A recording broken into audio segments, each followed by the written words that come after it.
ഞാൻ ഭാരതത്തിന്റെ ഒരു പൗരൻ എന്ന നിലയിൽ ഭീകരവാദത്തിനെതിരായി ശക്തമായ നിലപാട് സ്വീകരിക്കുന്നു.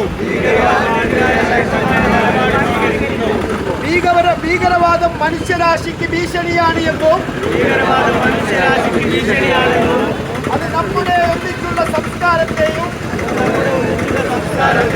സമാധാനത്തെയും തകർക്കാൻ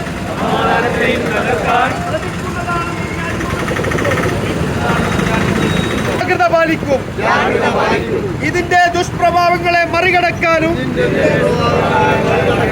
ശാന്തിയും ഐക്യവും ഞാൻ എന്റെ പങ്ക് വഹിക്കും. ജമ്മു കാശ്മീരിലെ ഒരു ഇന്ത്യക്ക് വേണ്ടി ഞാൻ പ്രതിജ്ഞ ചെയ്യുന്നു.